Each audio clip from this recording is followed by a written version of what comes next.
জন্মের আগে প্রিয় নবী বাবা হারালেন, 6 বছর বয়সে মা হারালেন, 8 বছর বয়সে দাদা হারালেন, এবার আছে শুধু একজন চাচা।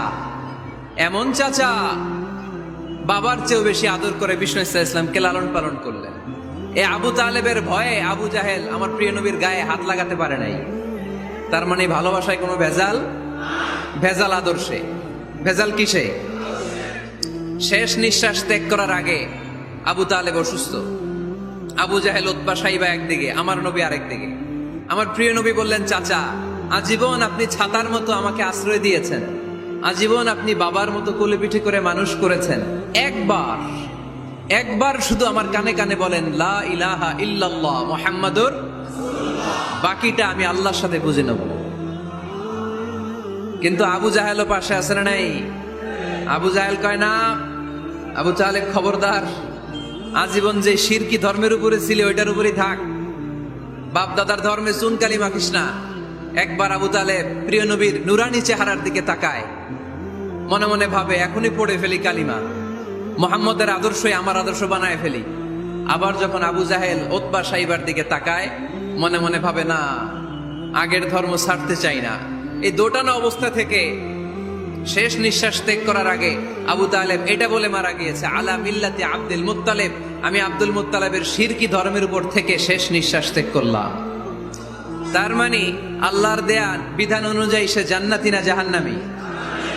শুধু যে নবীরে ভালোবাসছিল কোনো কাজে আসছে? কথা বলেন। তাহলে শুধু ভালোবাসা আমারে বাঁচাতে পারবে না। নবীর ভালোবাসার পাশাপাশি আমার নবীর আদর্শ জীবনে থাকার দরকার আছে না নাই?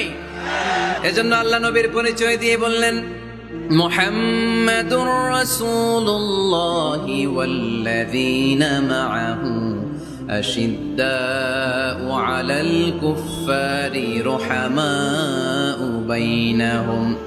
কোরআন আমাদেরকে বলে তোমাদের প্রিয় নবীর প্রথম পরিচয় তিনি রাসূলুল্লাহ সাল্লাল্লাহু আলাইহি ওয়াসাল্লাম, তিনি হলেন আল্লাহর রাসূল। তার সাথে যারা থাকে তারা কাফেরদের ব্যাপারে বজ্র কঠোর, মুমিনদের ব্যাপারে পুষ্পকোমল। সুবহানাল্লাহ পড়ে। আবার কোরআন বলে, ওমা মুহাম্মাদুন ইল্লা রাসূলুন ক্বাদ খালাত মিন ক্বাবলিহির রুসুল। মুহাম্মদ রাসূল ছাড়া অন্য কেউ নন, তার আগে এরকম অনেক রাসূল দুনিয়ায় এসে আবার বিদায় নিয়েছে। ঠিক কি না? তাহলে কোরআন কিন্তু প্রথম পরিচয় দিয়ে দিলে, 1 নাম্বার পরিচয় আমার নবীর। 1 নাম্বার পরিচয় জোরে বলেন, 1 নাম্বার পরিচয় তিনি রাসূলুল্লাহ, আল্লাহর রাসূল। কিন্তু আমার নবী এত বিনয়ী, এত ভদ্র, এত নম্র, এত শান্ত, এত শিষ্ট, এত হাম্বল। আউট অফ হাম্বলনেস তিনি নিজেকে রাসূল পরিচয় দিতে লজ্জাবোধ করতেন। তিনি নিজেকে রাসূল পরিচয় দেওয়ার আগে নিজের আরো ছোট করে বলতেন, আমি আল্লাহর গোলাম, তারপরে রাসূল।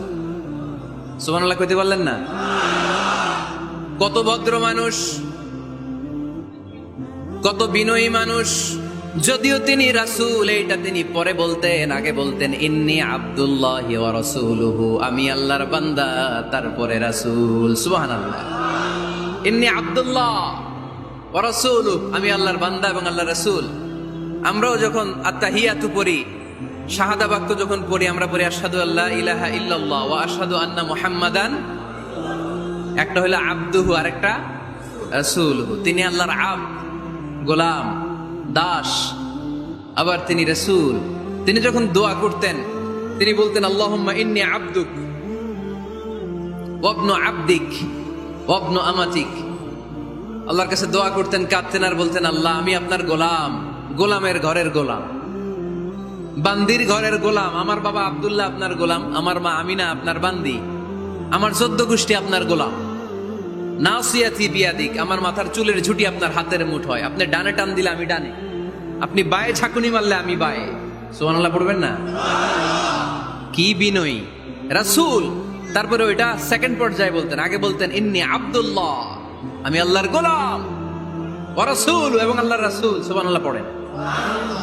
তাহলে কোরআন প্রথম যে পরিচয় আমার প্রিয় নবীর পরিচয়টা দিল, সেটা হচ্ছে আমার নবী ছিলেন রাসূলুল্লাহ।